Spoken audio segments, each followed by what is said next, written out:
What's up, guys? It's Amanda. Happy Artsy Fartsy Friday, and welcome back to my channel. So if you saw Wednesday's video, then you already have a pretty good idea of what I'm going to be doing in today's video. If you haven't seen Wednesday's video, then you might want to pause and check it out, or you could just watch it after you watch this one. It doesn't really matter which order you watch them in, but I reviewed the Blick Studio brush markers. They're an alcohol-based marker that are pretty reasonably priced, and the most important part is that they have a brush nib. So these are a pretty comparable marker to Copic markers for those of you that are interested in a cheaper alternative, or you just want to try them out to see if markers are something that you're interested in before you bite the bullet and buy something like Copic's.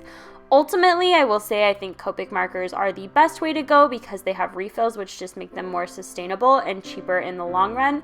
But I don't recommend buying Copics if you're not sure you're going to like them, which is why something like this would be perfect for a lot of you. So I highly recommend watching the review. I go pretty in detail with a lot of different things, as my reviews are often pretty thorough, so I think you guys will appreciate that.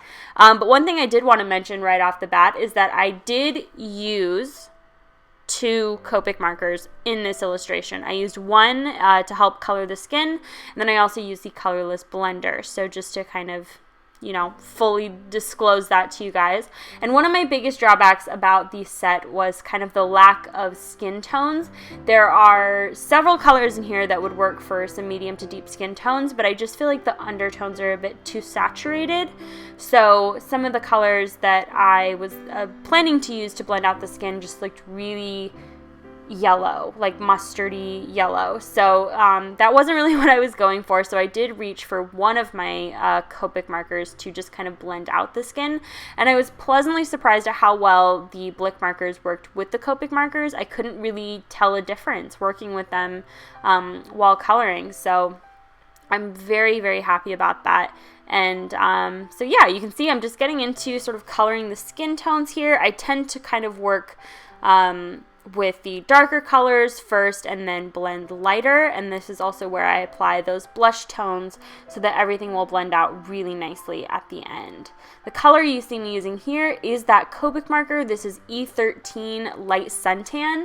It's a really beautiful color for those of you that want to work with medium to deep skin tones. It's really, really nice. I use this color pretty often, and I do find it to be very versatile, and this is just slightly less golden yellow than the marker that came in the Blick set that was pretty similar to this, which is why I opted to use the Copic marker instead. This was just a personal decision, but I also do think it's important to know that these markers work well with Copic, so you could buy a basic set of Blick markers, and then when you find yourselves running low in colors that you use a lot, buy those colors you use more frequently in Copic colors.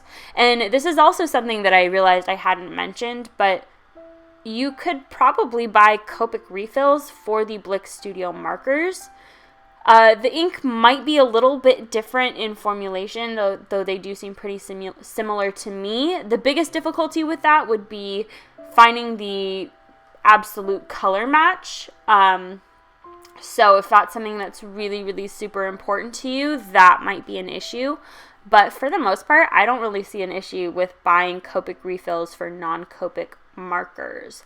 So if that's something that you guys were interested in, that is also something to consider, and something that I honestly hadn't considered previously. So that was kind of brought up on the comments in the last video. So you can see I'm coloring the hair and just kind of touching up the details on the face. I really love the way that the sketch turned out. I think the character is super, super cute. I've been wanting to work with deeper skin tones for a little while, so this was a perfect excuse to do so. And this was just a quick little sketch that I came up with on the spot, and it didn't take me very long to color. I think the whole process maybe took me like 2 hours.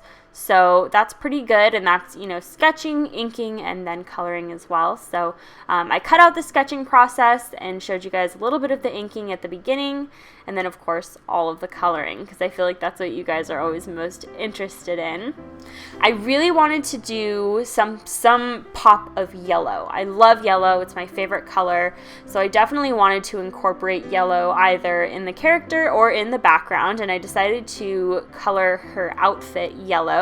She's kind of wearing this just like oversized yellow jacket or sweater. I didn't really figure out quite exactly what it was, but it's not important. But I've been loving this color. I've been trying to find a sweater that's this color actually, and everywhere that I've looked, it's just not the right color, or it's, you know, a weird trendy style that I don't want. But it has been a heck of a time trying to find a mustard yellow sweater this season. And you feel like fall was just here, like they should be everywhere, but I had a hard time finding them. But anyway, to contrast the yellow of the sweater, I really wanted to do either a pop of red or a pop of blue. And I ended up going with the red just because I felt like it was more seasonally appropriate, you know, with like the holidays and the fall time, we're kind of in between. So I did this dark crimson red background, which I love, and I used my lighter red to sort of create this rosy texture wallpaper kind of look, which is really, really cool, and I love the way that that turned out. So the title of this piece is Cozy and Rosy. I know it's super cheesy, but if you wanted a print of this or a, you know, if you wanted to buy the original, I will have that listed on my Store Envy shop, which is linked down below. Just a little forewarning. Any orders made on my store will not be fulfilled until I get back from my traveling. So if you needed something by Christmas, I'm sorry, unfortunately that window has closed, but the shop will remain open. I just ask you guys to please be patient with me and make sure that, you know, I will get your orders out to you as soon as possible, but of course I will be traveling to visit family during the holidays. So that is it for this video, guys. Thank you so much for watching, and I will see you next week. Bye!